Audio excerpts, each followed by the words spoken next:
Productions and operations management. Production and operations management. Yeah. So as the name suggests, you are managing maybe a business, maybe a manufacturing or service, anything you would want to think about. And within that, you are trying to think about how their production facilities are managed in terms of if it is a manufacturing plant, and operations, if it is service or manufacturing, any different type of business. So think about this. If one has to manage the production of a facility or operations, overall operations of an environment, what are some of the things one would want to think about or look at? What are some of the key areas which one would be interested in looking as a operation manager, as a production manager, as a plant manager? In other terms, you can also think that in a course like this, if you are taking a course on production, operations, management, what are some of the things you would want to reflect on, think about? So if I ask you, what are some of the things which you think, without even looking at course outline or anything posted on RVLE, just from your own observation, your own understanding, what do you think in a course like this, production, operations management? What are some of the things you think are important to look at or consider? Any points, any thoughts on that? We'll be thankful. Efficiency, time management, output, delivery. Inventory management. Right. And also take into consideration technology and machinery that will produce a lot and give greater output for more profitability. We also maybe need some manual intervention. Yeah, very good. Very interesting, Grant. Very interesting. And Delano also, very interesting points. Any other thing? What other friends think? As a production operations manager, what are they looking at? Grant put a lot of emphasis on output, profit, yeah, that type of thing. Any other thoughts? Anyone? The day-to-day operations as it relates to, like I said, the day-to-day operations of the business, what is needed, what they need to eliminate, what they need to bring in the company to ensure that, you know, the efficiency of the business. Very good, Nasandra. Very good. Excellent point so far. So please think about these things. Our friends are talking about efficiency, improving the efficiency in terms of human power, for example. The people you have, you want to take maximum output from them. Raw materials which you are going to use, you are going to ensure that there is least amount of waste material. Yeah. So quality. Rework. Quality Very control good. standards, right? Very good. Excellent. So all of these efficiency gains are linked with quality control, quality of human beings, quality of human resource which you are hiring, quality of raw material. Like if you are having good quality of a raw material, the chances for it, sometimes if you read on materials, you will find out in materials management, you will find out that they make raw materials in a sense which get wasted in a least fashion using specific machineries. So when you are, in other words, in simple words, when you are using a specific machinery, it itself optimize its functions so that when the raw material is put in it is not wasted a lot. So technology, you are using technology to ensure that you are gaining efficiency on that. Yes, Grant, what are you saying? Also, we also need to take into consideration reduction. Every business want to have to pay your production cost, try to keep it at a low and keep it efficient as best as possible, especially to protect your bottom line. At the end of the day, find cost-effective ways. For example, your efficient time management, where the lights are concerned, where the machine shut down, or any way to reduce cost, and involving whether it's a manual persons, individuals, to help to bring down the cost. Every business, that's always one of the biggest aim for any business, is to reduce production cost in an effective way and efficient way. Very interesting point, and it makes me think. I don't know how you are thinking about this, but let me share what I'm thinking right now. Like, they say that businesses should look into the well-being of the society. They should not make their products very expensive. They should be affordable.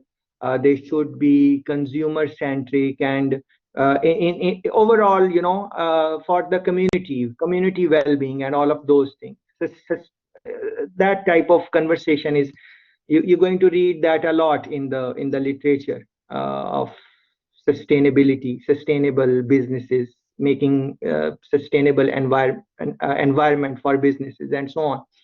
But as our friend Grant is mentioning, that at the end of the day, bottom line is also very important. She's talking about reducing cost. She's talking about profits. So if you will read on this, the scholars are saying that yes, it is for the businesses to look into the well-being of the society. It is important, but at the end of the day, businesses are not a charity. They are there to make profit. So now there is some ethical dilemma in this, like some ethical manager, and on one hand, you can reduce the cost by getting involved in some practices which maybe are not very sustainable in terms of, let's say, environment. They are not maybe suitable for environment, but you are doing those things. You are using those practices so that you can reduce your cost and make more profit. Yes, you will try to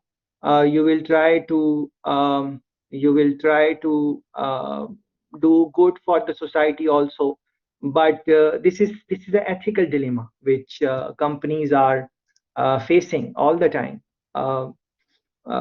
What is good for the business many times is maybe it has some cost in terms of people. For example, you are putting more pressure on people. You would see some companies where they that is the word I was looking for, social responsibility. Environment responsibility, yes, but corporate social responsibility, CSR initiatives. So this is very easy to discuss in a classroom environment where there is no business going on, or we are not really looking at profit and loss. But in the real world, this becomes very challenging. Let's say you had two people working for you. One, you get rid of them for some reason, and then instead of hiring the next person as a company, you might say, all right, this person which you already have, let me transfer the workload on that person without increasing their pay. And many companies do that. It's a very small it's a very small thing for a business to do, in the sense that they would do that all the time, but it's maybe not good in terms of well-being of a worker. Let's think about some examples on this. Let's take some company, like for example, the top company, Amazon. A big respect for the company, and the CEO is the richest man in the world. Of course, he's doing things right. That is why he reached where he is. But if you look at the employee satisfaction at Amazon, you can just run a Google search right now. Just run a Google search, employee satisfaction, employee morale, and just type Amazon. You will very quickly, within 1 minute, 2 minutes, you will find out that generally speaking, workers are not really happy. because the officers, the operations manager or any type of manager, they are trying to suck all the energy from the from the worker, because, and that's one of the reasons why they are where they are. Of course they are using other methodologies. For example, you guys mentioned technologies, how they are important, how it is important to incorporate technology and so on. And sometimes environment, outside environment, that forces us to maybe change the way we are doing business.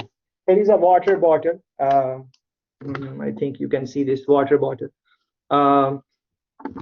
Like a year ago, this cap which you are seeing right now, I'm sure you must have noticed it. It's not thin. It's thinner than earlier days, like maybe a year ago, 1.5 years ago. The size was different. Now you just move it one time and the bottle is closed. So that thread is just 2 threads. As a matter of fact, I can call it 1 thread also. So you can look into this. What is it? I noticed that. Sorry, go ahead, Delano. No, I said I did notice that. I didn't know if it was on purpose, but I always buy those, and I realized it changed some time ago. Yes, it's just like maybe a year ago or something like that. So because companies are trying to reduce their cost, as Grant was mentioning, and this is one of the initiatives which they took. So this is what operations managers are doing. Yeah. So now, what is the cost of this? A year ago, because the cap has multiple threads, so the chances for it to open if you close it casually were very less. But now if you close it casually and you just move it like this, and if it drops, the water is going to come out of this. Overall handling of this product is a very famous product, Jamaican product. Yeah, very famous. So overall, if you just hold it, you will feel that the plastic they are using is less than what the amount of plastic they were using every bottle a year ago. All of this is on purpose. They are doing this, yeah, to reduce their costs and so on.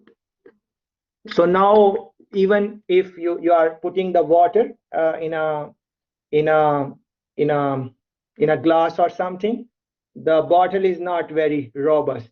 It might not be visible to you in the picture. You have to do this as an experiment, and I'm sure you must have observed this, but maybe did not think about this. But you can think about these type of examples. So I gave you one example of Amazon. You can read on that. Gave you one local example. There are so many other examples, but I would like you to think about these things in your own time and reflect in your environment, at your work. The operations manager, whoever is your operator, what are the things they are doing? What type of trainings they are getting? If they are getting any trainings, you can, maybe you are not getting that training, but you can just ask for the material from them, that what are the things they were covering, or what are the top 3 things or what are some of the technologies they were talking about. Some modern technologies you can think about. For example, 3D printing. It has disrupted production management. 3D printing in Jamaica, some companies have started to do that. So that would be a manufacturing example. Some type of service example would be servicing the farms, agriculture. They are using a lot of technologies. Police, JCF, JDF, they are thinking, at least, if not, they are using also, but the plans in the future are to incorporate technology more and more, and it can facilitate how we manage crime situation and so on in the country. So there are so many things you can think about. Grant mentioned time. Time management is one of the things which the matter of fact, time is money on a plant. Everything is specified in terms of time. Labor is hired on the basis of time for 1 hour, for morning shift, one for evening shift, whatever it is. So no matter if it is a big Jamaica broilers plant or it is a small restaurant takeaway, they are looking at time, how much time it takes to do a certain task. They calculate it, and based on that they hire the people. And if the people who are on the shift, they are not doing the things on the time scale which is prescribed by the company, then either they will train them or they will find some other one. And then training is expensive, and training does not necessarily mean that people will learn. Yeah. So then many times companies would not train, and they will find the next person, and sometimes people train themselves because of competition in market, and in a society like ours in Jamaica, for example, there are less jobs and more people. Yeah. I should not say less jobs. There are jobs, but for the skill set which is generally available in the human resource or ordinary Jamaican, for that skill set there are less jobs, and for the higher skill set they are outsourcing those type of jobs. So many times expatriates are coming in countries. These big companies like Lime, Digicel, Motorola, these type of companies, you can see that in their headquarters, you will see that they have found human resource from other countries. And one of the reasons is that the competencies which they bring, and those competencies they have earned, those foreigners have earned those competencies because they got the chance, the experience, the environment which facilitated them to gain that experience. And for us, we maybe don't have those type of, not very few people have those type of experiences which they are looking for. So timing you would want to think about. Inventory management, one of our friends, scheduling, these type of things you would want to think about.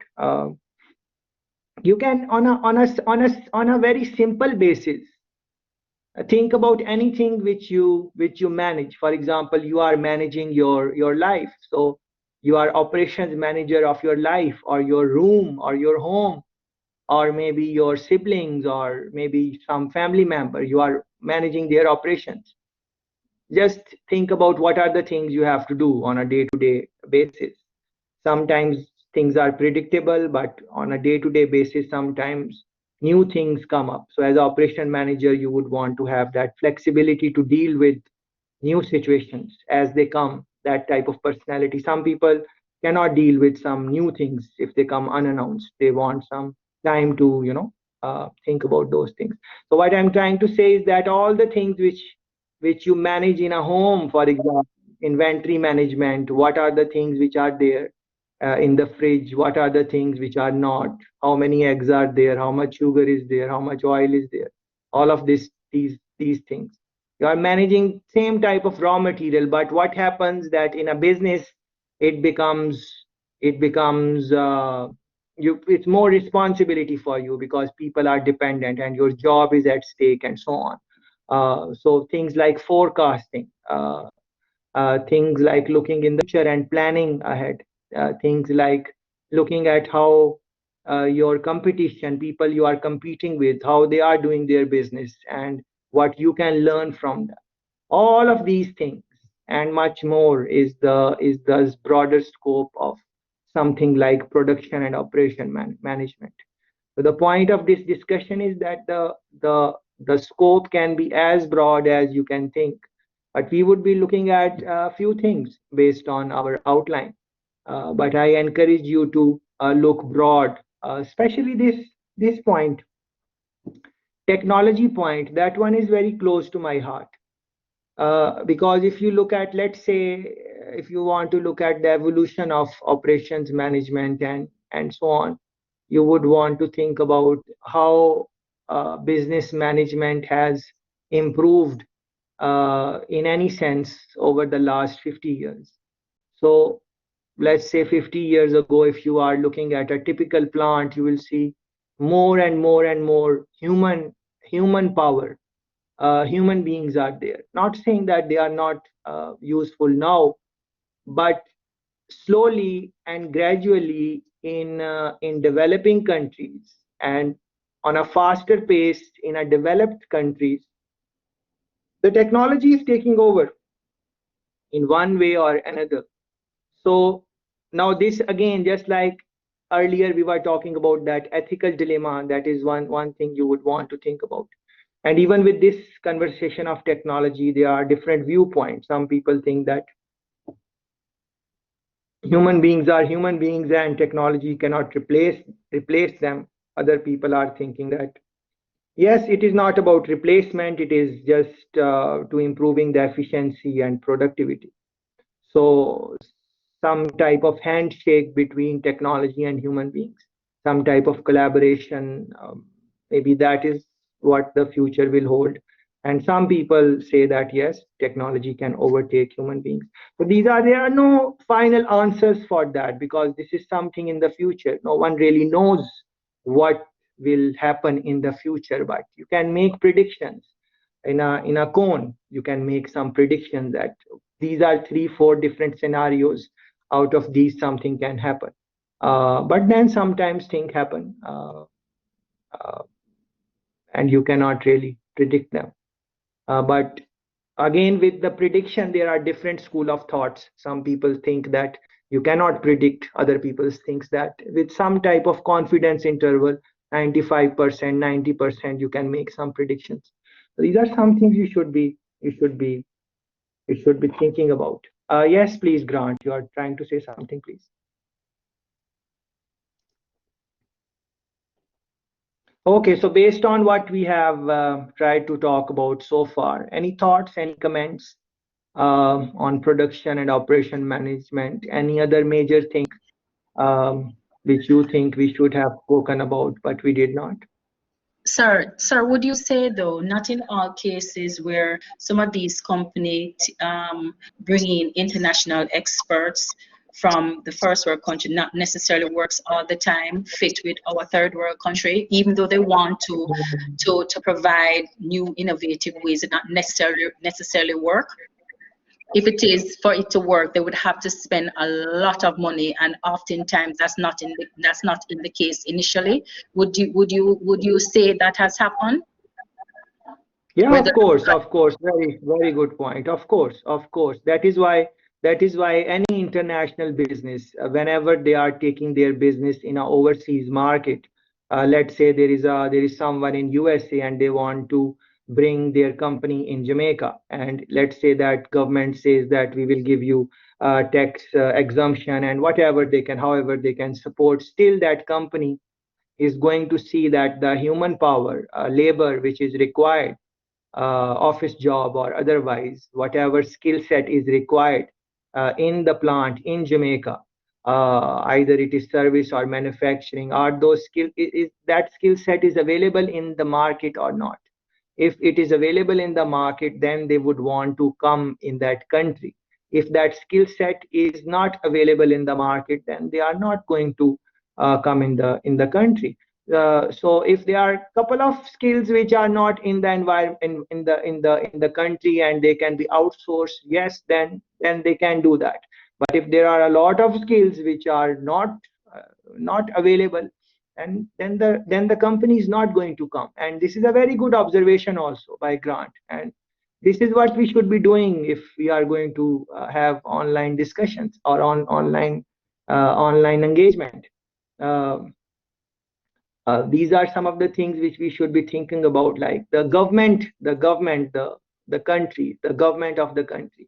Think about it, how important is for the government of Jamaica or any developing country. I'm not trying to pinpoint our government, just taking an example, like if our prime minister, if our ministers in their they can do some market analysis and see that what type of business skills would be required, let's say in 5 years, in next 10 years, what are the skill set which is required.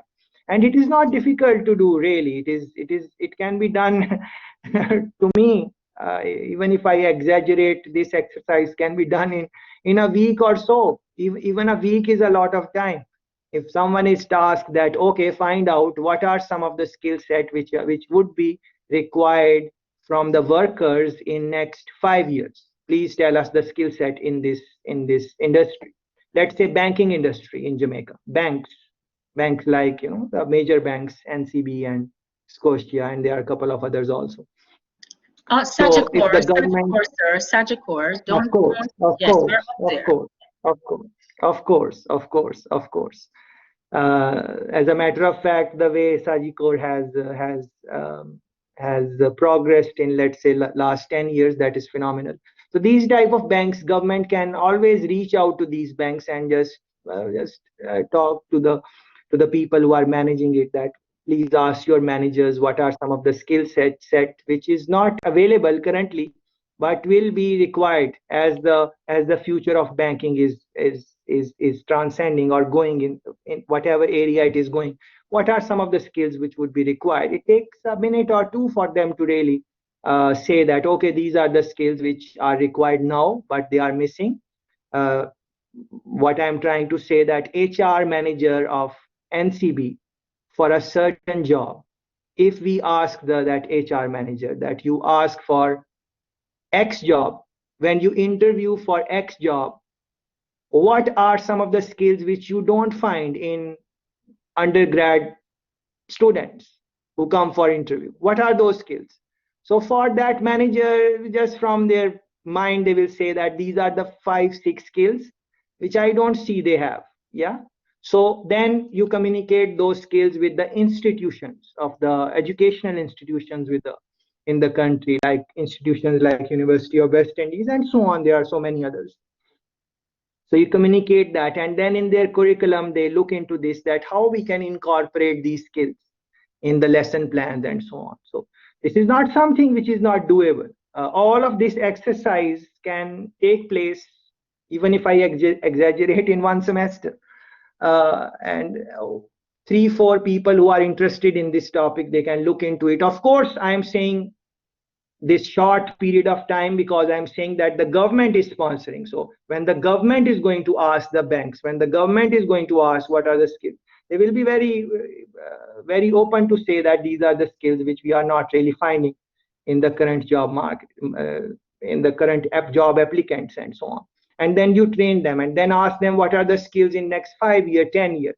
And then you plan and prepare and produce that type of labor in the country.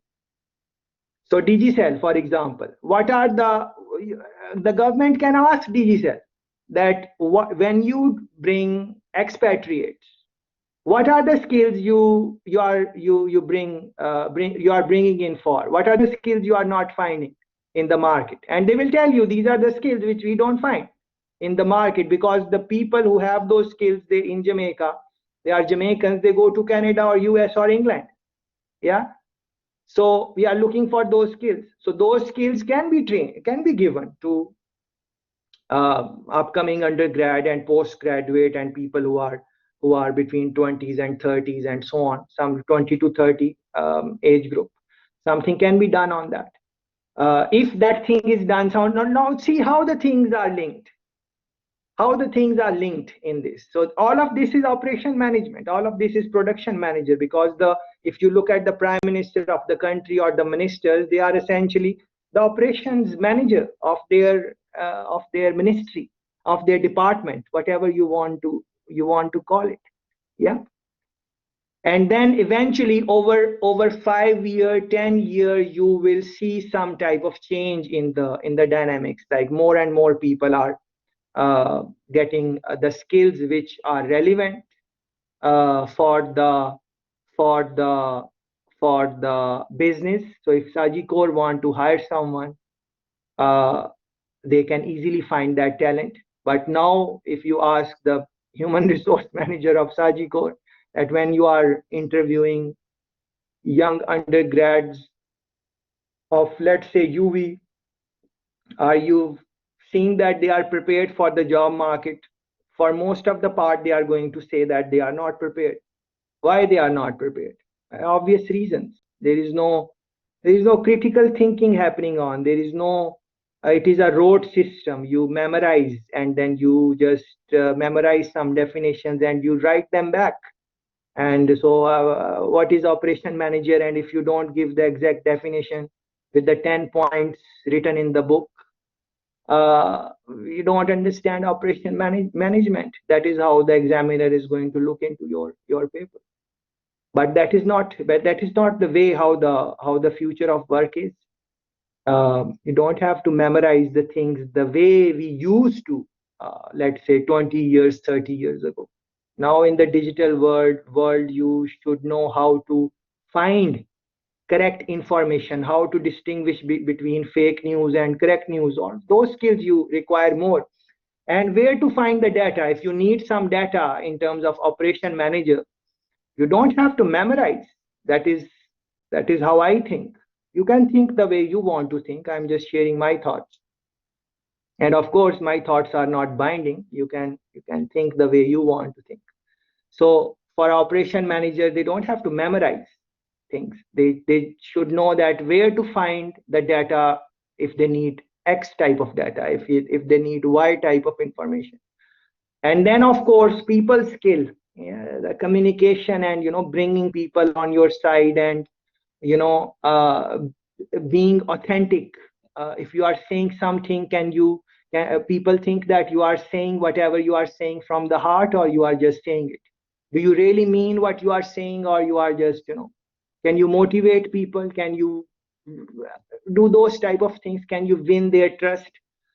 Those things. So these are few things which you would want to think about. In that, you can find some people you really like, and then follow how they are managing the operations in their area, in their domain, whatever domain there is.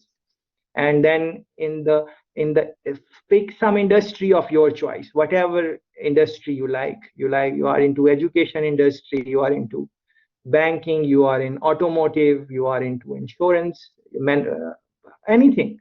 And within that industry, health industry, find some companies which you like. You can pick any company. You like Nike, you like Porsche, you like some whatever company you like, and then see what are the things they are doing in their business, because all of the things are linked with operations and production. All businesses are producing something tangible or intangible. All businesses are operating. So what are the things they are doing? If it is they are improving the efficiency, effectiveness, less wastage, what are the techniques they are using to do that? What are the new technologies they are incorporating to make sense in the business, whatever they are doing? So this is what this course is essentially about. I gave you this example of water bottle. You should look around in your environment and see what are the things your business is doing, and also think what are the things they can do but they are not doing. How your business, wherever you are, they can improve the operations.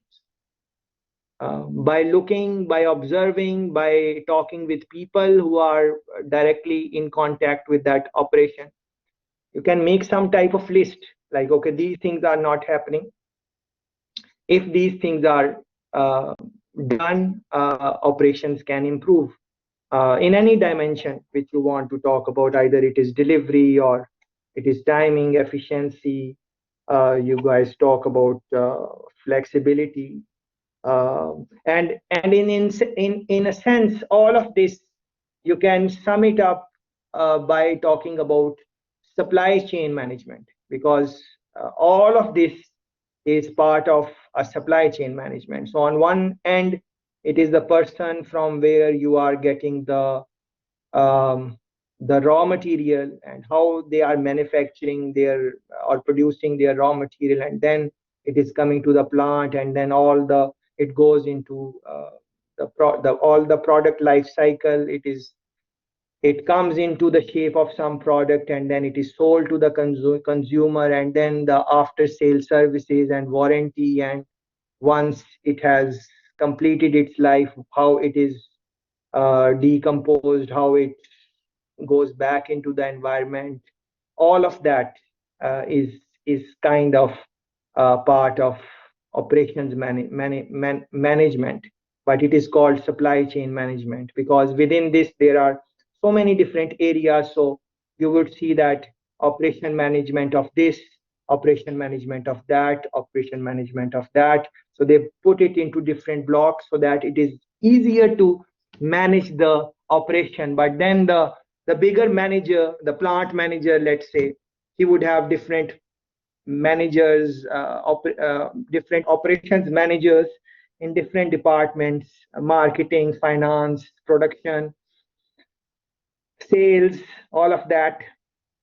And then you would have a manager, plant manager, who would, and when the morning, when they go to the plant, they would see all of these different reports from different operation managers, and then there are meetings, and then they discuss how they can meet with the challenges. This is what production and operations management is about. Any other points which you would want to maybe think about? Supply chain was one thing which was coming in my mind from your discussion. Environment controls, they are becoming, I'm looking into the chat, the things which you guys have mentioned. Environmental control, people are becoming more and more conscious about the environment, because definitely over the years, how we have done the production, it has impacted the environment and ozone layer and so on.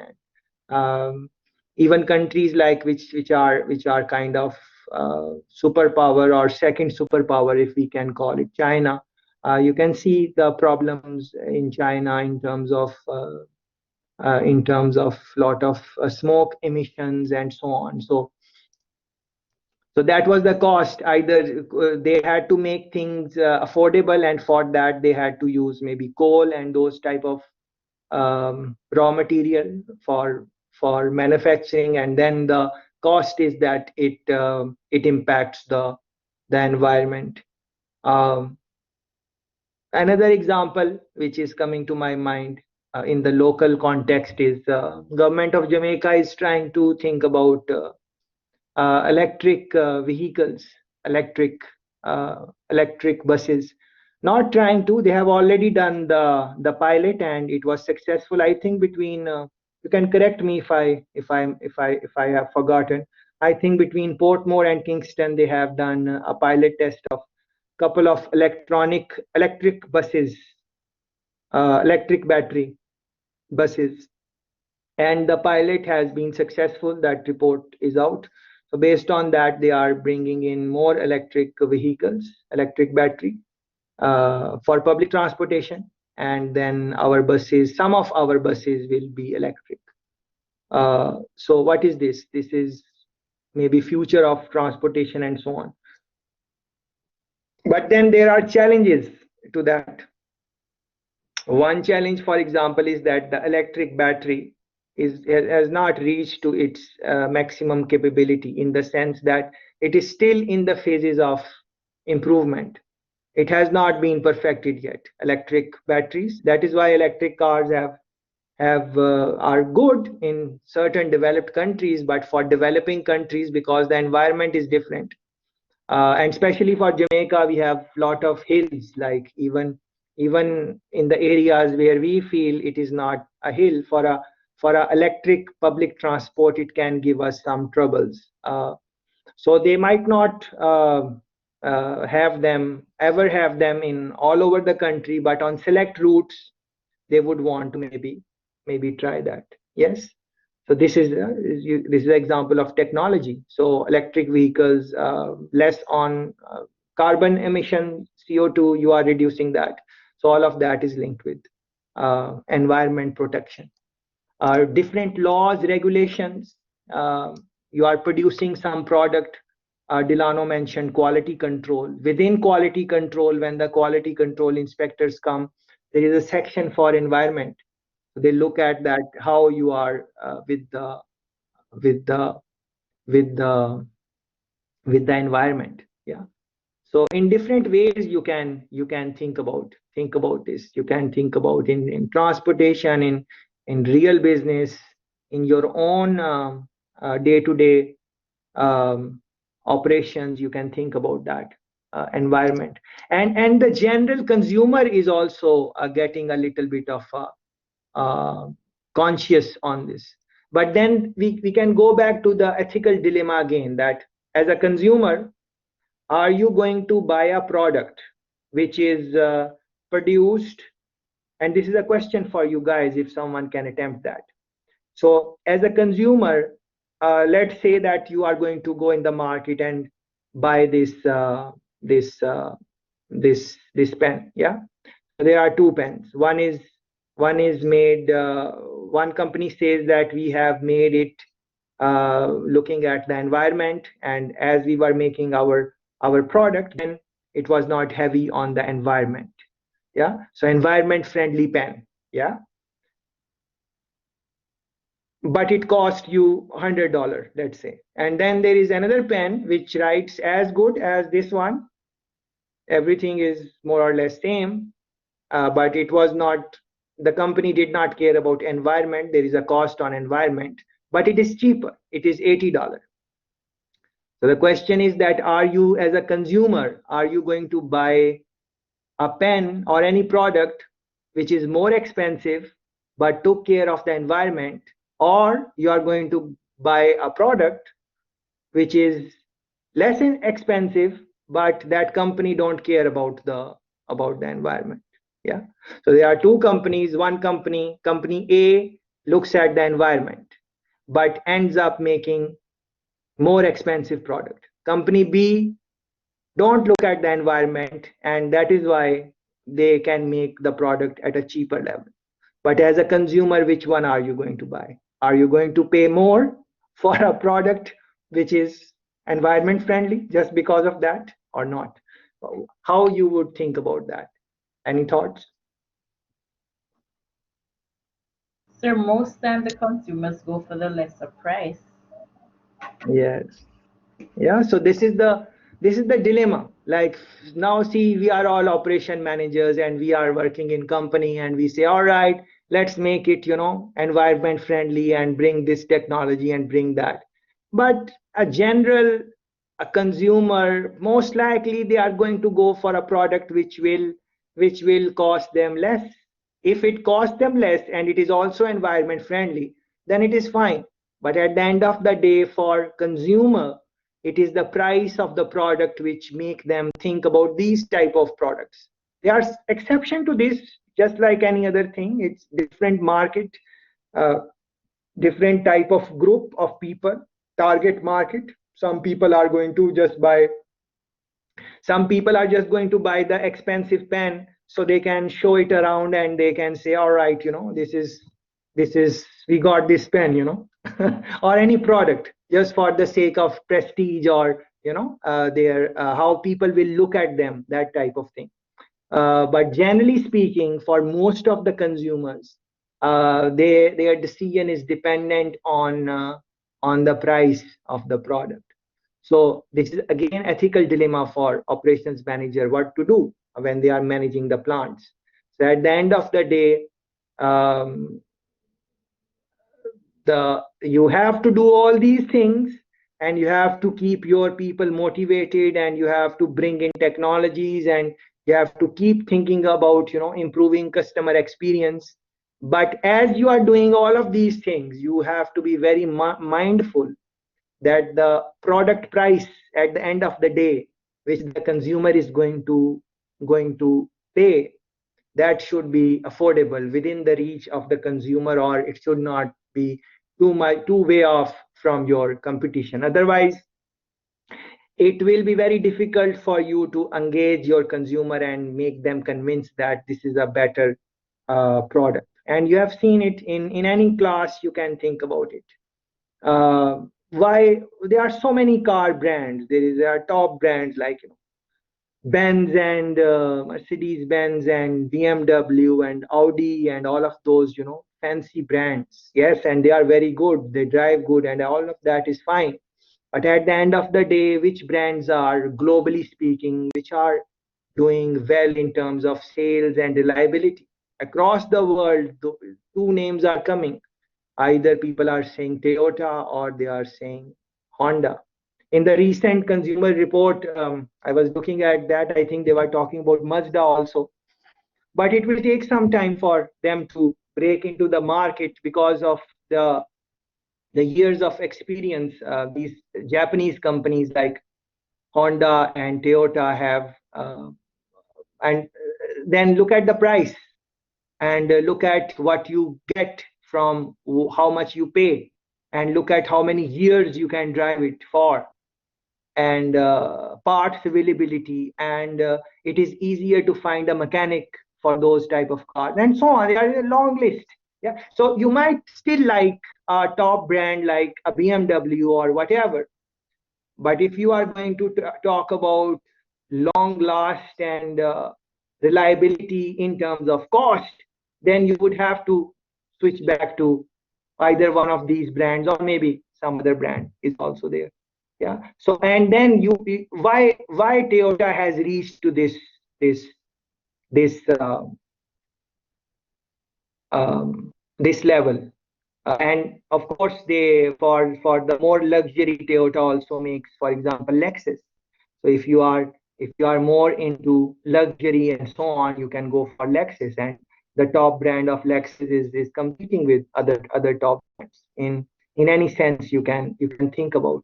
But I want to link it with operations management.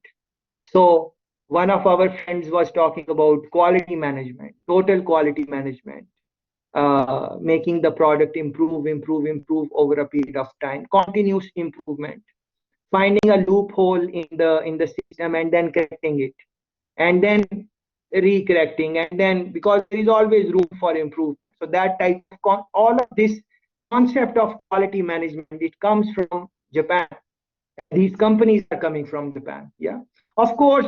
In the nowadays, even Toyota and Honda, they are not as reliable as they used to, because of the overall, the scheme of things. Because we spoke about technology, so because these companies have to uh, keep remain in the competition, and the consumer wants technology. So these companies like Toyota and Honda, they are putting in more and more technology.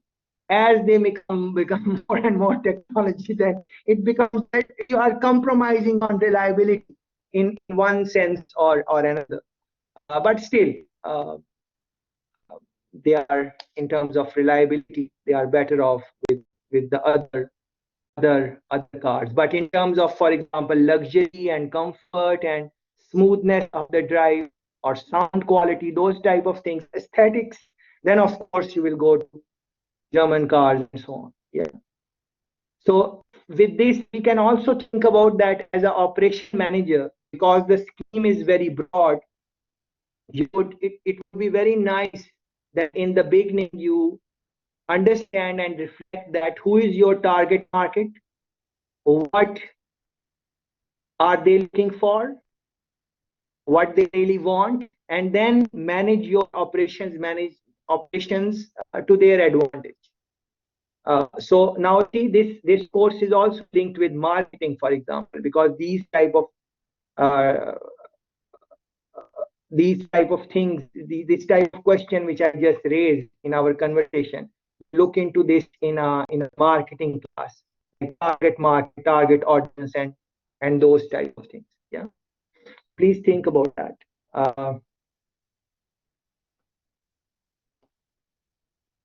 Yes, so Justin is saying even the bottle is made thinner and thinner, so that is cost reduction for them.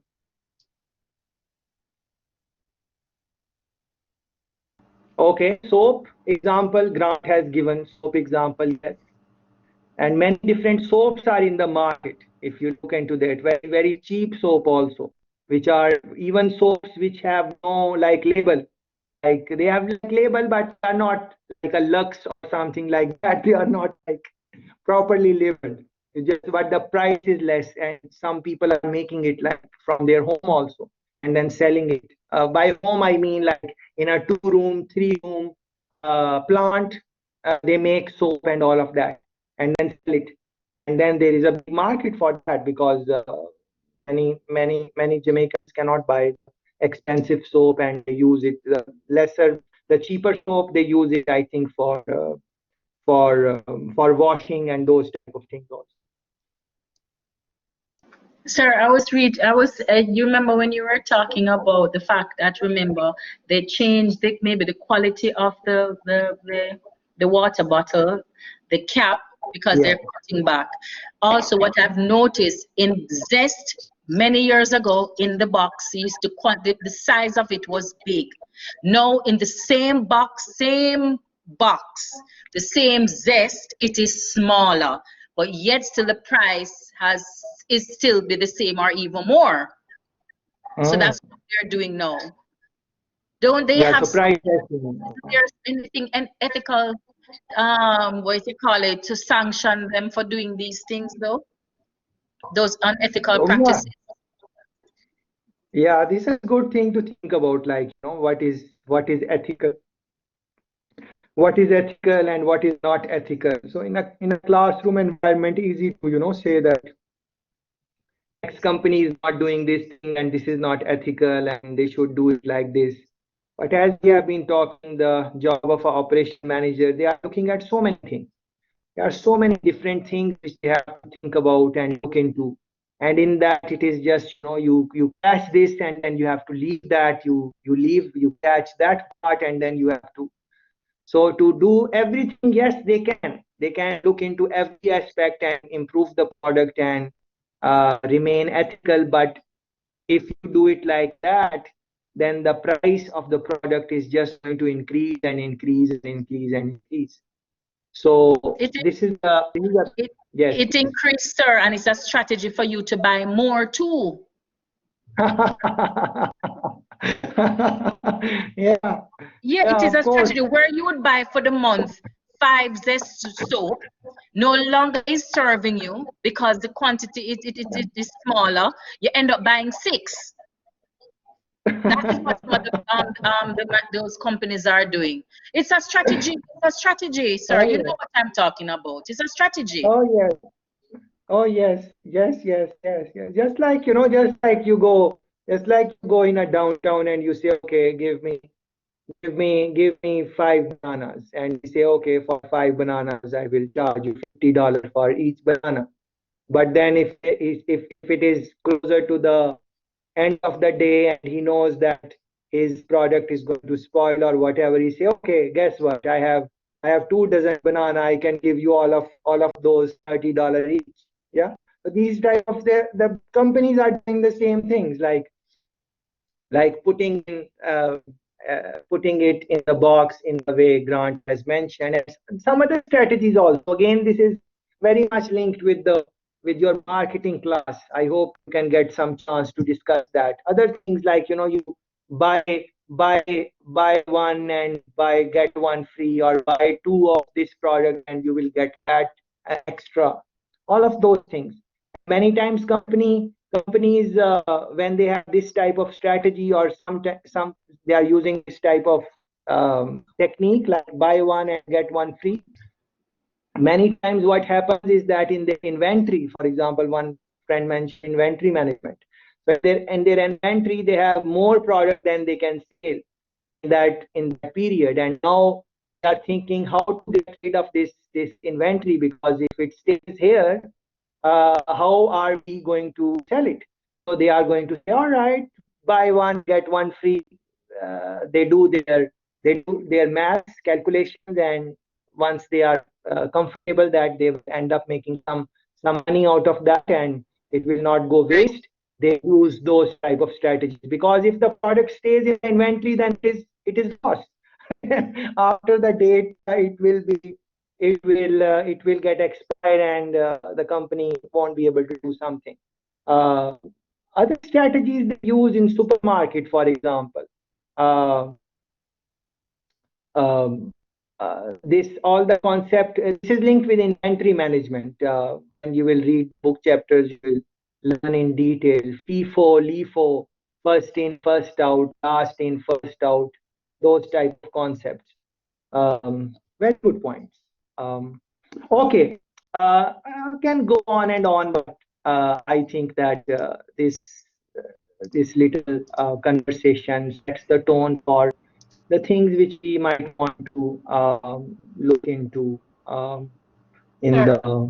would you say the operation manager for Scotia, because you know they're closing down some of the Scotia, it would have been their job to see what's best fitting for the company while they're closing so many branches? Sorry, Tamara, what are you trying to say? That the operation manager should have done some things so that they don't have to close?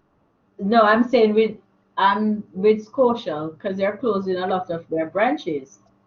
So would you Yes. say that's the work of the operation manager after looking into the operations of the bank decided to do that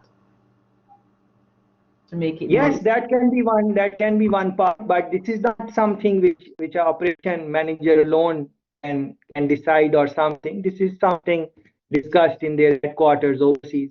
So they would send, just like for every outlet, you get your monthly reports. They send the reports how the branch is doing, and over a period of time, they learn that this branch is not doing well, and then they do their cost benefit analysis and so on, and eventually they decide that okay, they are better off not to have that branch, and then they close it. Of course there is downside. It is once you are closing down too many branches, it does not give a good signal in the community. Like for example, if you are using Scotia and you learn that they are closing down a lot of branches, then it does not look a good indicator. So it impacts so many things. For example, it impacts their stock price. It impacts the new customer which they are going to attract. So to save themselves from these type of negative things, they use the terms like our friend just used, restructuring. So anything when they lay off people, they say, "Oh, we are restructuring the organization." Uh, people are going out, they are firing, laying off people, they are closing down. All of these things they will say they are restructuring the organization. But the people who are inside the company, they are they are they are they make these type of decisions. But the insiders know from long time that these are the branches which will eventually close, and sometimes they try to do things, of course, to bring it back. But then overall strategy, this is linked with the business strategy and the overall banking industry also, because uh, uh, eventually a new type of banking system is going to come, which is not there yet. Uh, and that banking system is going to come maybe from companies like we don't even think they will come in banking. It might be, and this is the way I think, because you are asking me a question, so I'm giving you my how I think about this. Companies like Facebook, companies like Amazon, these type of companies, anytime they decide to come in banking sector or in any business, the other businesses won't be able to compete with them. Let's say Facebook decides to open a bank, Facebook Bank. IDs, your information, all of that is there. They also own WhatsApp. They know what are the things you talk about. They know what you like, what you don't like, what are your friends. They know all of your social media interaction to a very good extent, because there are some companies, are three, four companies are owning major portion on these social media which we use. Uh, Instagram, Facebook, YouTube, Apple, Amazon, These 5, 6, they are owned by a couple of people. TikTok, yes, it is again. So people who own these companies, like Honorable Mark Zuckerberg, uh, Honorable Bill Gates, Honorable Jeff Bezos, once these type of people decide to come into banking industry, they are going to take over the banks because people are already kind of registered with these companies, and these they also have they are using this money thing also, like Facebook is into that, the transfer of money and those type of things in some countries already. So it would be very difficult for other type of companies like Sajigor or JN or Scotia or NCB. If those companies decide to come in the market, it will be very difficult for them. And this is where the government regulations come.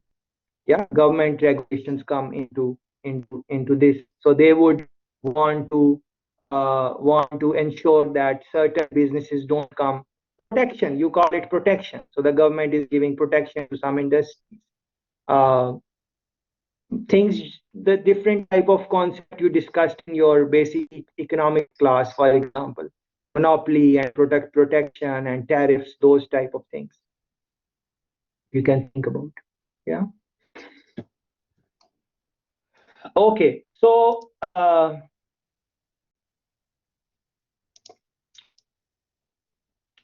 couple of videos I would want you to look at.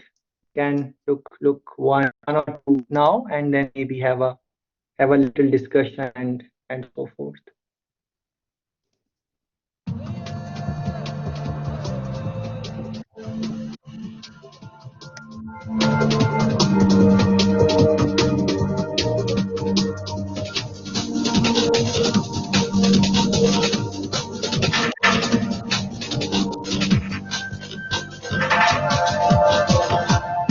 My name's Kieran Drain, G's Marketing. I'm the site production manager.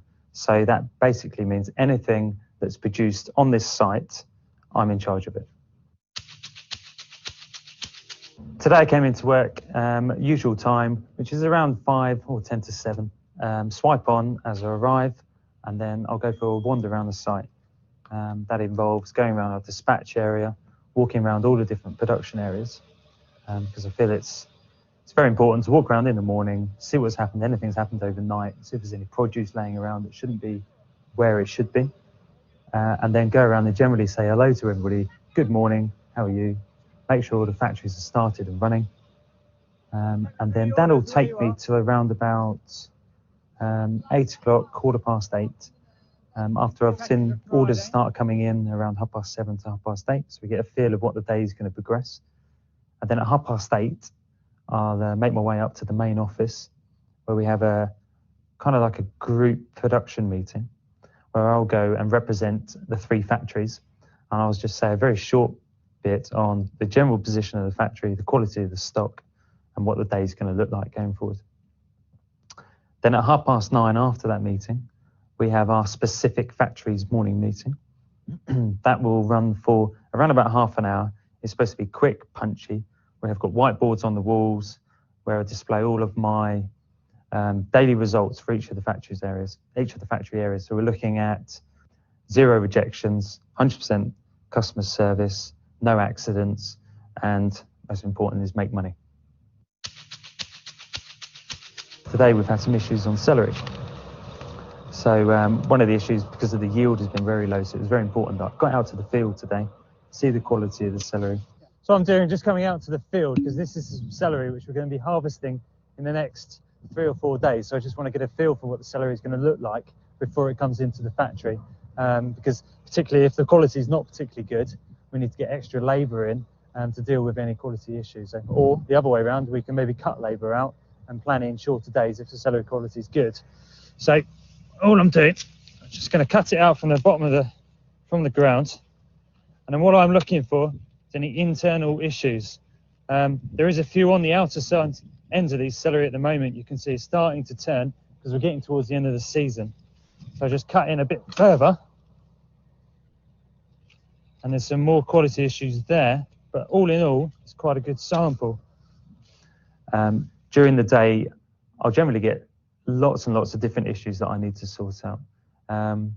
If I could sit still for an hour and not do anything, I would do that. But generally, there's always something.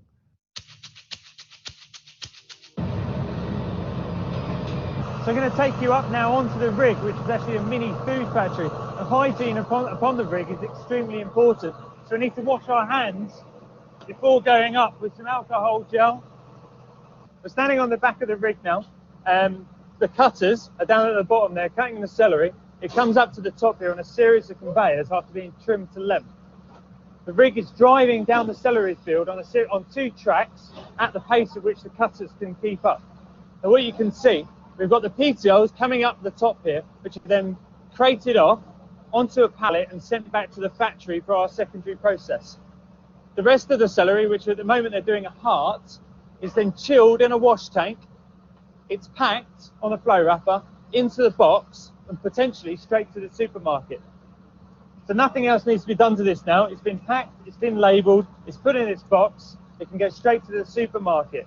As it leaves the field, it will go on a refrigerated trailer running at less than 5 degrees to our dispatch on the lorry to the customer, potentially within 24 hours. Kieran and production managers like him have got to remain calm, they've got to be analytical, they've got to be good at, technically good at what they do in terms of their knowledge of their product, but they've, most of all, I think, they've really just got to be able to manage and get the best out of their team.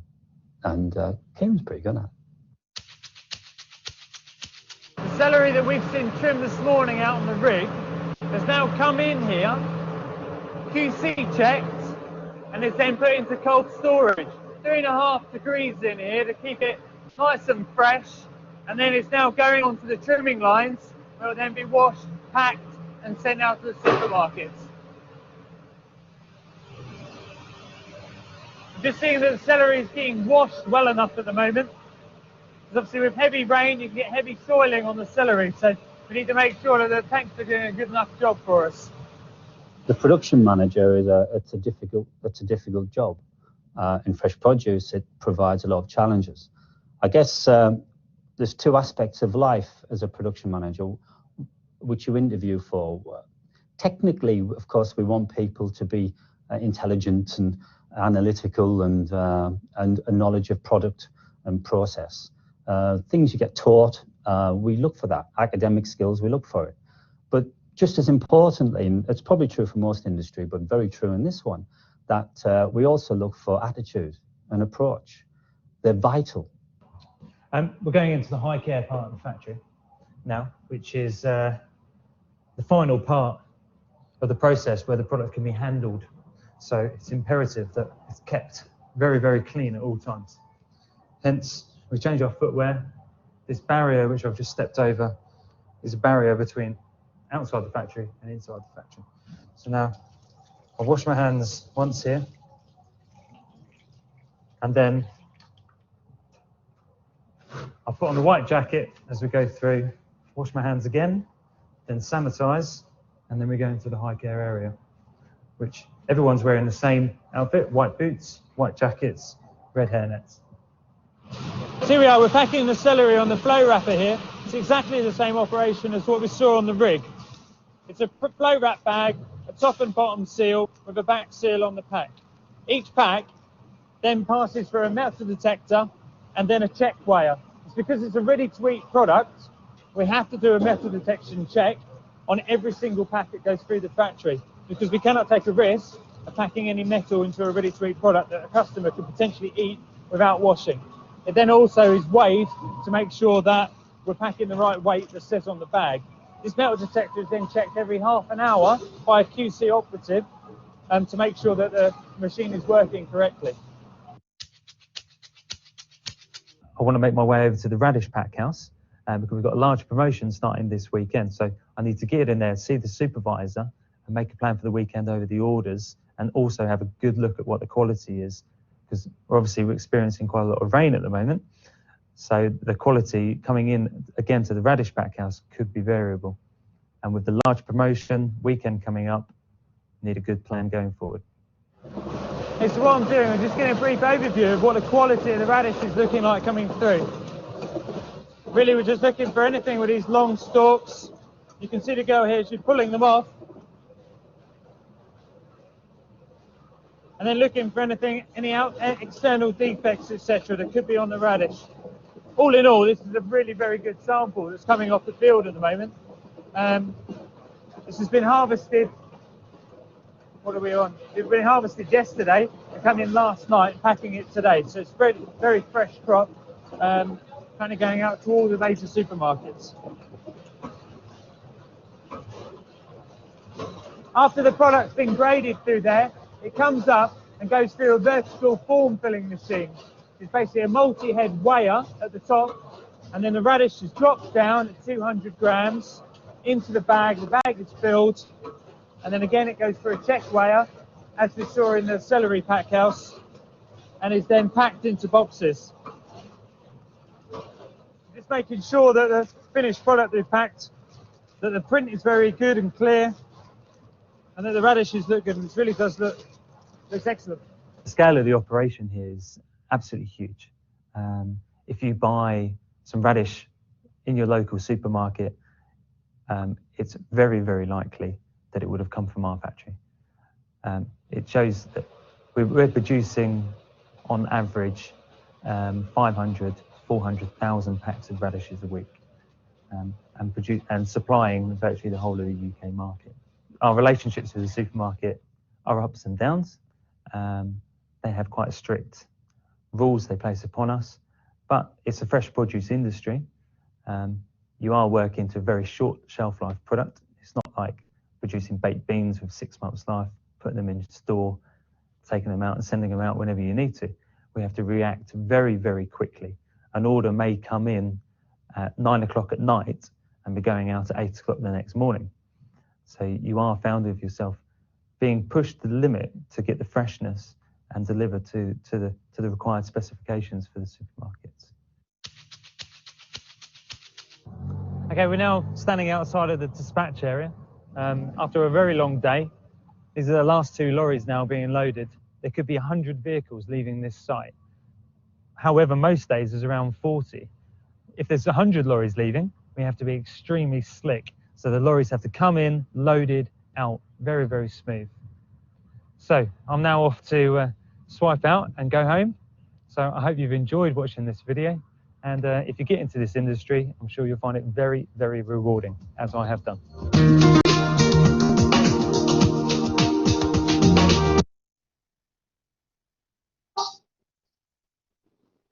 Yes, so we just watched this interesting clip. I would like to ask you what stands out to you? What are some of the things which stand out to you as you guys watch this 10-minute long clip? What are your observations? What did you like? What you did not like? Anything on that, please? Okay, for me, I see I had put paste it in the chat, using a manual whiteboard to record information where there should be those things supposed to be using a computer, that I saw there. I see a lot of manual, not that I want to say manual labor is not effective. I think they could be more effective. Too much manual intervention. I think their output could be far reaching if they have less manual intervention, more machinery, more technology. They're not that technology driven, I'm seeing there. And I'm seeing in the production, it's a little bit like it's not segmented in a particular way to get all the stuff them in line. I'm not seeing where I guess maybe it is on a small scale, but those are some of the things, those are some of the disadvantages that I saw. But I love the fact that he goes out on the site and tests those things. But to me, there are more effective ways of doing that. Yeah, others can share. Interesting points. Although this is a older clip, but you would realize that many businesses are doing the same type of things even in current environment, current days, even in especially in developing developing countries or a smaller businesses, lot of smaller businesses in Jamaica also are using similar type of techniques. But let's not take away the good things which you might have seen in the clip. For example, his interest with the job. He's very hands-on. He's as an operation manager. You although more and more technologies would come, but it's good thing to be very hands-on.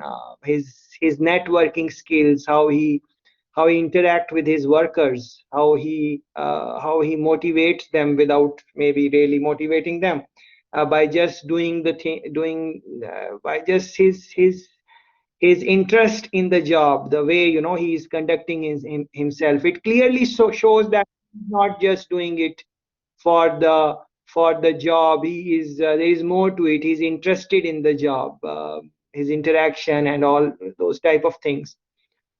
Should think about those too. Any other point which stand out to you as you watch that? It was 10-minute long clip, pretty long. So any other thing which makes you think about how is his average day? Is it predictable or it is non-predictable? What do you think? His average day is I think. predictable Oh, to an okay. extent. Oh, go ahead. Sorry. All right. So I would say that his average day is somewhat predictable. And but when it isn't, and he takes into consideration the weather and how it will affect the produce. I appreciated the fact that he went through the process step by step, and he saw it through to the end. Because even when workers may go home, and he saw it through to the very end, and he went and he checked everything. He came in early. He checked everything that was happening overnight, because I guess persons came in early to start doing their jobs and stuff like that. And then he had meetings. They had small meetings to ensure that everything was in place, to discuss issues or whatever issues they had before. And they also had meetings to say, okay, fine, the supermarkets want this amount, so we need to ensure that we get this out to them. And then he went into the field and he checked everything, taking in consideration the weather. He's okay, fine. Due to the weather, we have to ensure that we check these things thoroughly, because we're dealing with fresh produce, so we need to get these out to the customers. He also took into consideration the supermarkets, their policies, procedures, and everything. So he is doing a good job. And yes, it is an old video, so I'm assuming that they did some sort of technology upgrade since that time. But I actually, Excellent. yeah, I liked it. And his director appreciated him, and he's also a people Oh person, yes, because yes. you saw where there was, yeah, the interpersonal skills, and he went out and he spoke to the employees, and he asked them if they're doing okay. He greeted them and things like that, and that's a good thing. Excellent contribution to the session, Melissa. Thanks very much for that. And there's some points I really liked from what Melissa is talking about. For example, as an operation manager, although you might just be responsible for your own operations or your department or whatever, but at the end of the day, it's not just your department. Other departments and your department, in a combined effort, you're going to bring the final product. So a good operation manager is going to be, interacting with other departments also. Maybe this was not very clear in the clip, because it was a small business and he was behaving like manager for the shift. But in bigger organization, you are operation manager of your department. Many times, you might have done a great job, but if other departments are not operating in the efficient way, then your performance will go down. So all various departments have to do well, and the way Melissa has put it was great. Thanks very much for that. Yes, Delano, you are saying something. So Melissa actually covered what I was gonna say, pretty much. Yeah, yeah, yeah. Yeah. Yeah, So thanks, thanks, his day is thanks, predictable to an thanks. extent, but he does take into account that each day has its unique challenges, and he expects something. You know, Yeah, yeah, he makes room for yeah, those occurrences. yes. Thanks very much, Delano. This point I said it earlier also, but let's reiterate this point because I think this is important. This unique every day brings its unique challenge, as Delano put it, unique challenge. So if your personality is not like that, you're not into unique challenges, you most likely you're not going to become a exceptional manager if you are not open to new challenges, if you are not okay with them.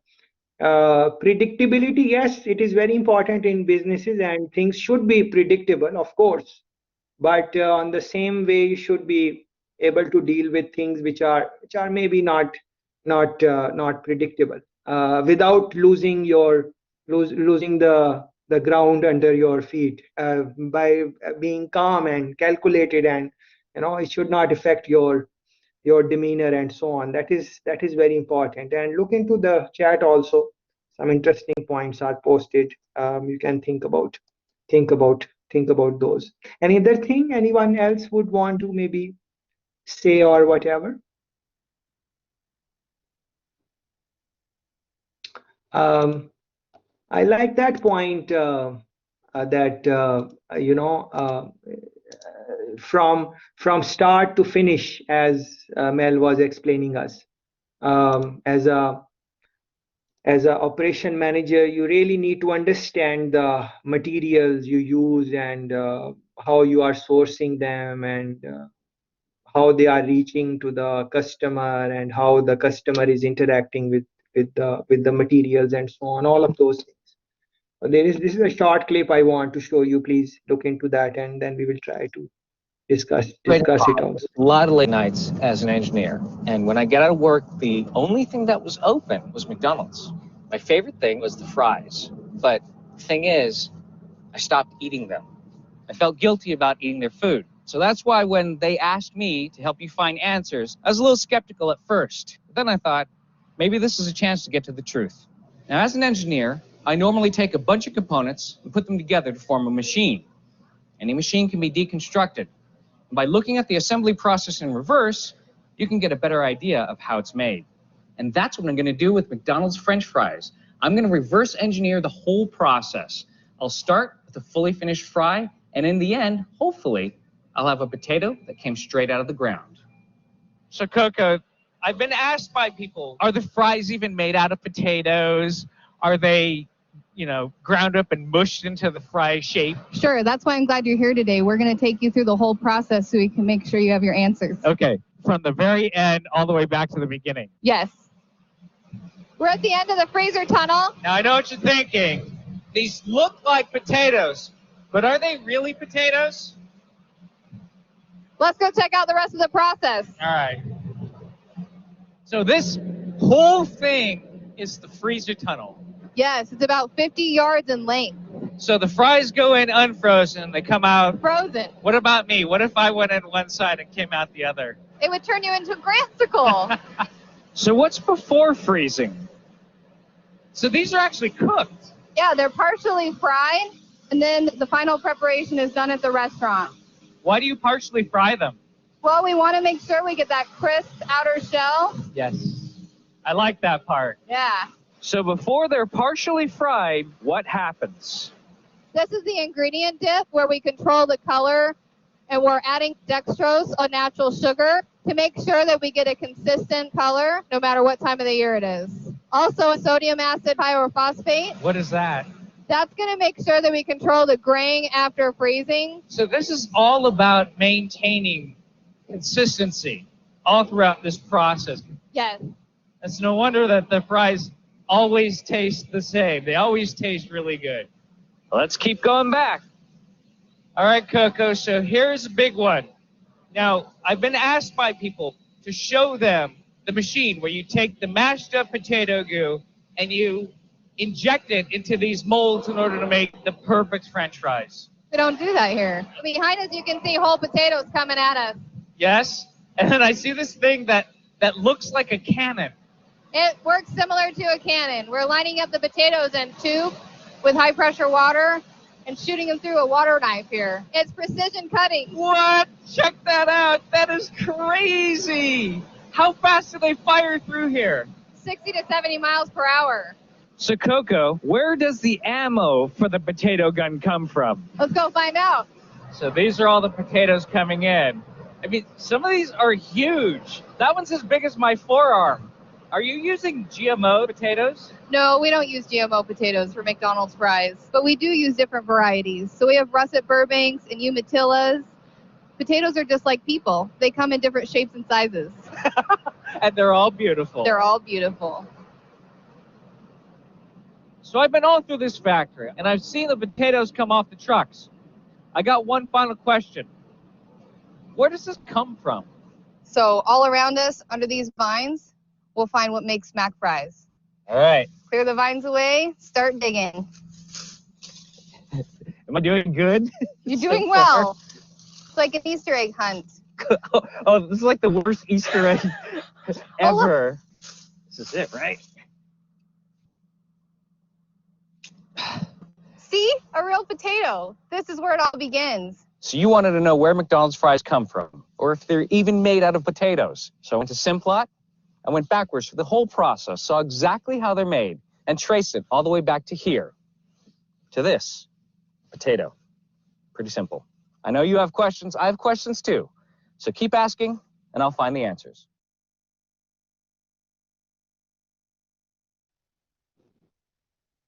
Yes, what stands out for you as you guys watched this clip?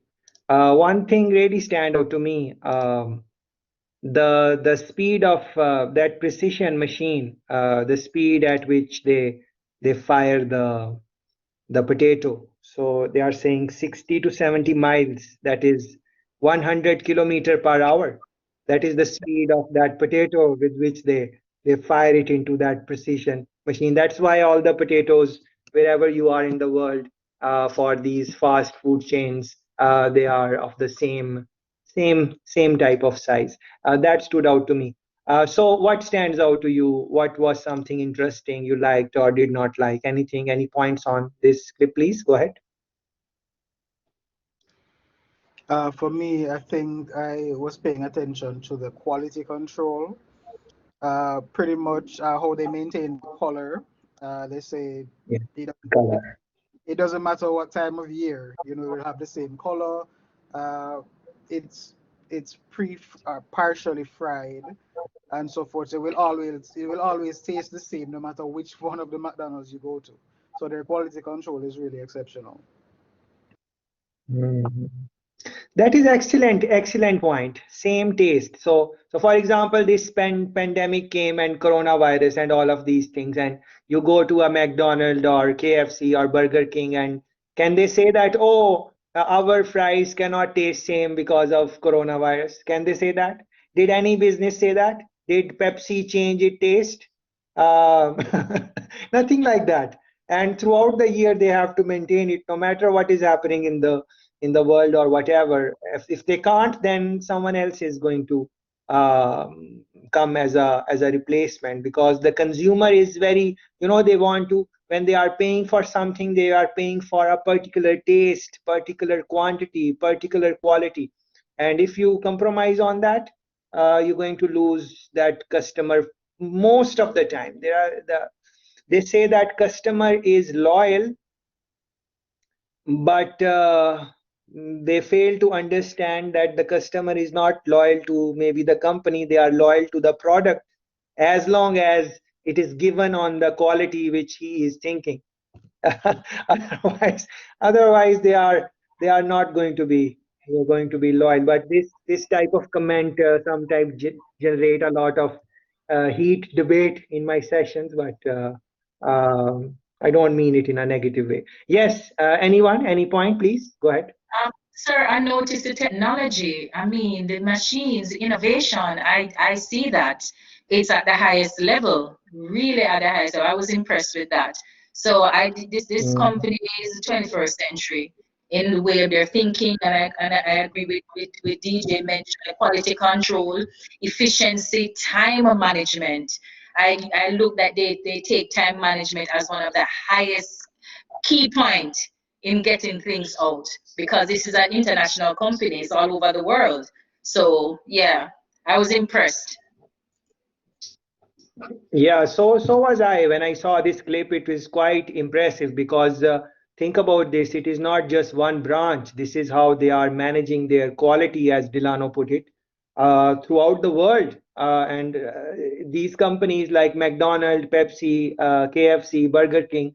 Well, we don't have McDonald's, but it is like international business in the true sense. Almost in every country you are going to go, you are going to find these companies. And McDonald's came in Jamaica also. It did not work for them, and then they never decided to come back in the market. But yes, they are a real international business. So these type of things about our friend is talking about time management. And if you guys remember in the earlier part also, someone, when we were just starting our today's interaction, someone mentioned timing, how that is important, extremely important. And then quality, of course. So quality is, again, just like operation management, quality is also quite a broad topic. So many things fall under quality. Um, you have to look at so many things, and then you will say this product is of quality or not, because even if a little thing is gone off, then it is not giving you the quality which you were thinking about. Any other pointers? Technology, yes, more technology was being used in this one. Yes, but technology with the timing, like even if you have gotten a chance to go in the back office of these fast food, you will see that even from observation you can do that. These fast food places, yes, yeah, that's true. That's why they are fast food. Yeah, so even from observation you can see that they have very set pattern which the worker is uh, is is following. Very set uh, pattern, like step 1, step 2, step 3, this much time for step 1, this much time for step 2, and so on and so forth. That is why those jobs are, this is a this point never mentioned before in today's session. Please think about it. So on one hand, timing and all of those things which we have been talking about. On the other hand, please think about this, that these timed jobs which take like 2 minutes for fry, this and this and this, uh, the salary for the people who take up those jobs is very low also, because they are working on set instruction. There is no need of critical thinking or inventing or doing something else. The businesses, KFC, McDonald's, they are not asking them to do any type of thinking or reasoning. They are telling them this is the procedure, you just follow this procedure, that is it. Don't try to do your own thing. Yeah, so in those type of job your salary also goes down a bit. Yeah, so think about that. As Justin is saying, they are not adding any value. So on one hand we are saying they are not adding any value, and then their salary is limited and so on. On the other hand, it is equally important that their customer service is very good. So in a fast food, although it is fast food and we are paying less for the food comparatively, and we can get it in a faster time, and of course the cost is our health, and it will have some impact on that. But the customer service is very important. So if they are not dealing with the customer in a good way, then it will impact the operation in one way or another. So on one hand they are trying to pay them less, and then the worker feels that they are paid less and whatever, because they are not doing any innovation. On the other hand, these type of fast food companies, restaurants, they want their workers to be nice to the customer service, improve on that. So again, this is a challenge for them to find good people who know how to deal with customers from that market, from which those people come from, who work in fast food. They come from kind of, they are not coming from very privileged background, if I can say that. They are not someone who have like gone to universities and done a PhD or done a postgraduate or something like that. They are not that class, coming from a lower segment of the society, in terms of financial situation, low income group, that type of thing. So from that, finding someone who is good with customer also, this is what they are looking in their hiring. And sometimes it can be challenging for these type of companies. Yeah. And these time, if you get a chance to speak with human resource people, you can talk about these things with them, and in a very short amount of time, you will learn these things, because I'm realizing that many things which I mentioned in today's session, I learned those by interacting with human resource, like human resource managers or people who are in that department, that what are the issues, what type of workers you are, what type of skills you are looking when you are looking for operations managers. So they are talking about tangible skills, yes, but the people skill and those type of things, cultural understanding,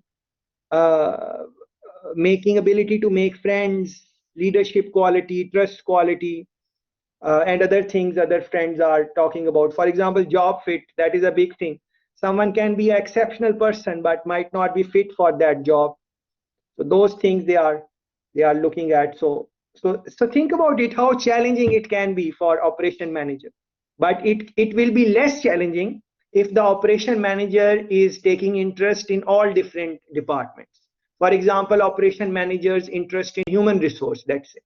Yeah, so they will be interacting with the human resource managers, and when they are sending out the profile for for job advertisement, the operation manager can tell that, okay, if someone is going to work with me, these are the 2-3 things which I want in them. So please put it in the look for them in the interview when you are doing the first interviews, before we do the interview collectively, those type of things. So engagement, the more the engagement of operation manager, the better he would be fit for that job. And no wonder why that the operations managers in different companies in Jamaica, they are very highly paid. Like operation manager, for example, I was having a True Juice a while ago. So operation managers who are working in True Juice or Jamaica Broiler or Wycinco and these type of companies, they get a lot of perks and privileges. Company gives them a vehicle to drive, phone, and other type of perks outside of the salary which they get and the bonuses. But the work demand is very high. They are essentially working 24/7. So work demand is high because of all these things which we are talking about. But then it is very rewarding also if someone is interested in this type of job. Okay. And then you can look at some not just going to show you the visual. I'm not going to turn on the mic. This thing which you are seeing on the screen now. So this is something from automotive industry, Mercedes plant. So look at this. A lot of technology is being used for different type of things. So look at this, the windscreen. It's quite heavy, and if people are going to be used, then you need at least 2 people or maybe 3 to fix a windscreen. But the machine just put it, and there are sensors there, and they are just putting in the things in the car. So this is what the technology is, and see how many jobs are being replaced here. And you can do same for other type of companies. For example, Amazon. Amazon, just run a YouTube search, Amazon plant management robots, and you will see a lot of robots which are managing the dispatch and inventory management and where to put boxes and so on and so forth. So this type of, it's very interesting to see how machines are doing this type of work. So more and more technology, this is what I was saying earlier, that eventually more and more technology is going to come, and that is going to be replacing a human worker. So the idea now is that what are the skills which we need to acquire now, so that whatever job we are doing it or whatever industry we are in, we remain relevant in that.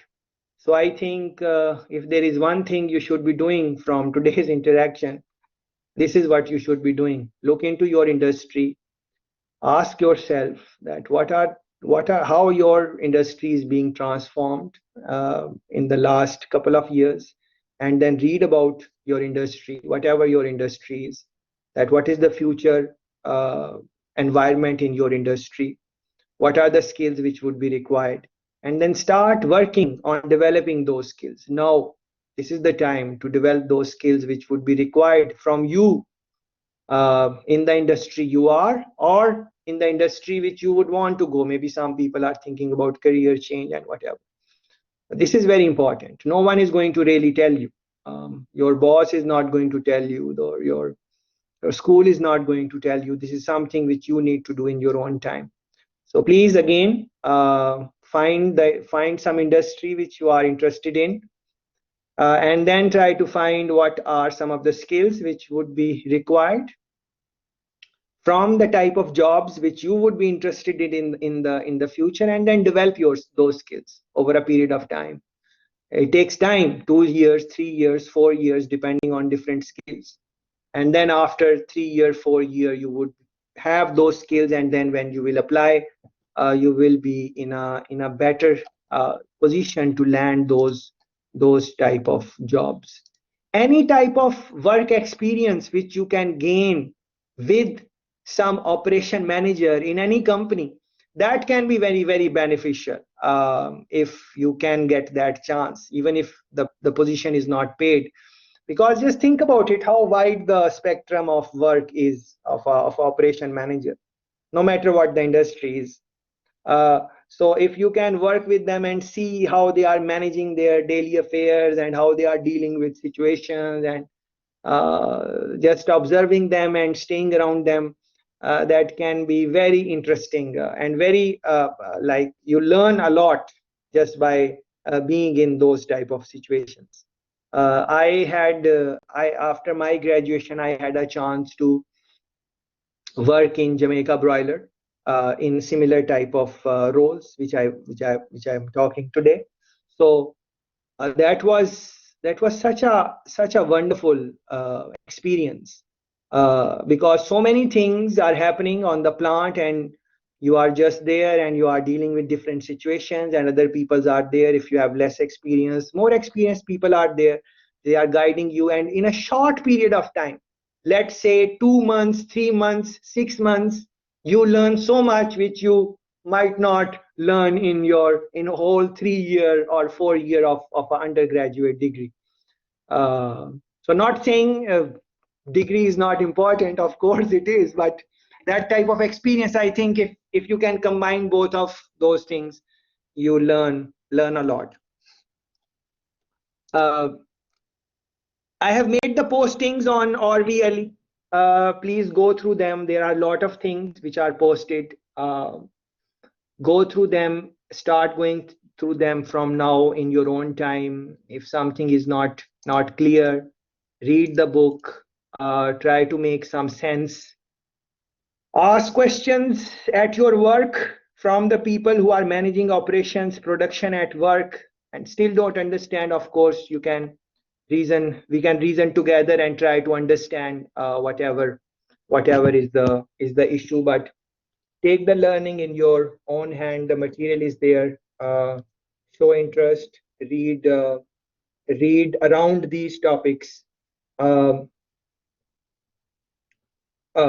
example, another activity which you guys can do in your own time is that, for example, COVID-19, that has definitely changed how we do work. And that would, of course, include the job of operations manager. So many things would have changed. And once COVID is gone, which it will eventually we'll go back to our normal.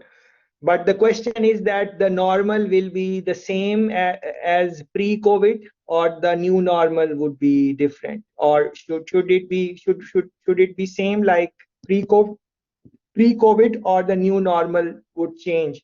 So this is some question which these top companies, like you guys mentioned, Scotiabank, NCB, and these type of companies, big companies, any big company, they are thinking on these things. Like, do they really need people in the office? Or there are some jobs for which they can hire people who will not have to come to office, and then in return they will pay them less because they are not spending money on transportation. Yeah. So this type of engagements are going to come. Some businesses are going to take that, because again, the idea, as you guys very nicely mentioned from the start, that the idea for business is that to make profit. And this is one way in which they are going to maybe think about that. So then the shape of new jobs will change in one sense or another. Some people will get advantage from this situation, a lot will be disadvantaged. And in a small economy like ours, which is not growing as much as maybe it has the potential or it should, or as much as we would want it to increase, it is not on the same pace. And then COVID is here, and then the impact on the hospitality and all of those things, the sectors on which we depend on, foreign remittance and industry and hospitality. So things are pretty much linked with each other. So you need to think on these things so you are prepared in a marketable position in the times after COVID. So your company sees your relevance. How they are going to see your relevance? Yeah, simple thing. Look around, see what are the best practices which companies in your own industry around the globe are taking. What are the quality improvements initiative? What are time cutting initiative? What are the other initiatives they are taking? And maybe do some search, write some reports, share it with your managers, top managers, and that they would see that this person is important for the company. Some slides are also posted on my website. You can go through them. For example, who is a manager? What is the difference between a manager and leader? Those type of questions they are asking. It's important to go through those sites because you would know that it's MCQ type of exams are there. So you would have to go through those in your own time. Read about them. If you don't understand any terminology or something, for example, you guys were talking about when someone was talking about elimination and something like that. I made a note, but at that time I forgot to mention it. So the terminology is you are looking for bottlenecks in the operation. So we did not use that terminology, bottleneck, in throughout the session. So if you see these type of terminologies, don't get worried or anything. Just run a Google search and try to find out what is the meaning of those terminologies which are there. Don't just read on what is on post it on the website. Read beyond that if you really want to take advantage of a course like this, and especially our face-to-face interaction. Face-to-face interactions till our midterm. We have face-to-face, and after that I have made some postings which are recorded sessions. So you can start looking at those also. And if something is not clear, you can of course ask me. So this is what you should be doing. As an operation manager, there are 10 things. Yeah, I think I should show you that from one of the slides. So I was asking you guys what do you think is important for operation manager and so on. When you will be looking at the slides, these are the 10 things which they are saying that are critical decisions for operations production managers. Yeah, so you have mentioned those, so nothing to really worry about, but just for the record, I'm seeing this, so should mention them. The design of the goods and service, yeah, that is one thing. How the good service product that is designed, taking in care of the available resources and consumer customer demand. Please also think about consumer demand, because consumer choice, again, this is something which you look into marketing course, basic marketing course. We always say that we should satisfy the consumer customer and make them happy and so on. But there is one thing in the literature that even the consumer choice, it changes over a period of time. So it is not something which is static, it is dynamic. Managing quality, of course, you guys mentioned a couple of times. Design, various design capacities, essentially improving the capacity of your production plant. We spoke about improving the capacity of human resource. Same way you can think about capacity of equipment, capacity of technology, and so on. Location, very important. Yeah, so this is something which, as a production operation manager, you decide to think about that, your location.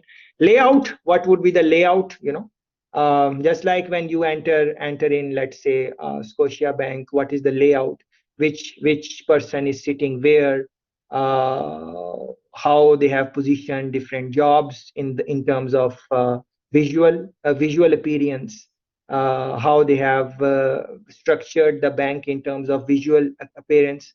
In other words, what thing is placed where. There is some science behind that layout. Yeah, you should observe that when you go in a fast food. We'll see how the layout is. Where are you? Where is the drive-through? Where is the entrance? Where are the restrooms? Where is the sitting area? Where is the place for children to play? And then you can reflect on that. Like, you can ask yourself how they could improve. Is everything on the right place? Or if they would have changed this to that might have improved their efficiency or something like that. This is something which you can do. Yeah, layout strategy. Human resource, job design, supply chain management, spoke about that. Inventory, you guys mentioned that. Just in time, FIFO, LIFO, those type of things briefly mentioned. Scheduling, timing, maintenance. Yeah, so these are 10 different decisions which, as an operation manager, you look into that. But if you reflect on our conversation, we mentioned, you guys mentioned even more interesting ones. So I hope you guys made some note of those and so on. Then in the slides they have some, some history of operation management, how it evolved, how it was back in the day. Just like I mentioned that, these quality principles and total quality management, continuous management, Kaizen concepts, these type of things, where they are coming from. They are essentially, many times they are coming from Japan, and Toyota is one company which utilize these concepts earlier than maybe other companies. And over a period of time, then quality became more important. And it has reached to a level where we are having a session, and you guys mentioned quality many times today, because you understand that, yes, profit is important, costing is important, but same time, quality is very important. As Grant is mentioning, of course, some people are going to pay for quality, but generally speaking, people are looking for reasonable quality, reasonable service, and less price. Generally speaking, that is how the how the majority of the people are, because majority of the people in the world, they don't have so much money. But those who have more money, they will pay for better quality, better, better ambience, and then as they go for better and better and better quality, not in terms of reliability, as we were talking about different car brands, but more in terms of experience, the price is going to go up and up.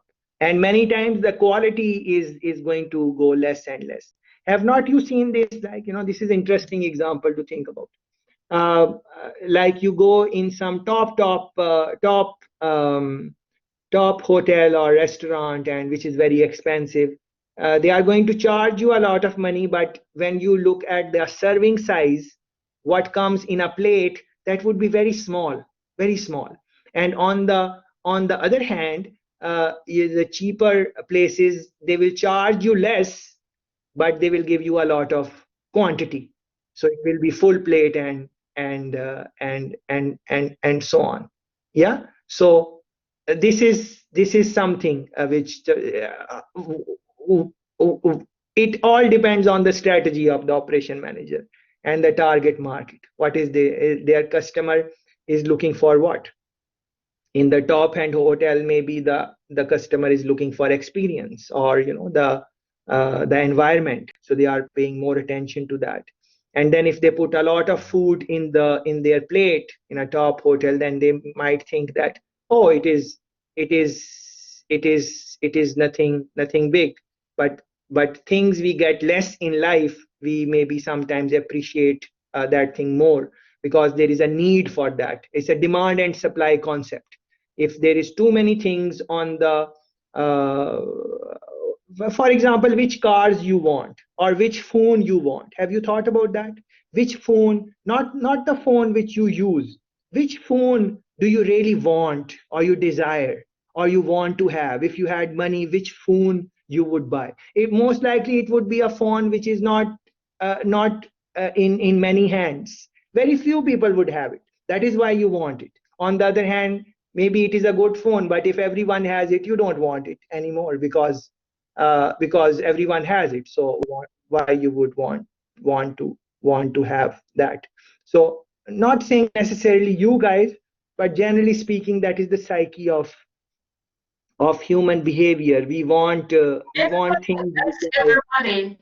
That's everybody. Everybody wants. Everybody wants to drive a Benz. Everybody. I don't see nobody at one of the high-end vehicles. I don't see nobody don't want to drive a high-end vehicle. I mean, come on.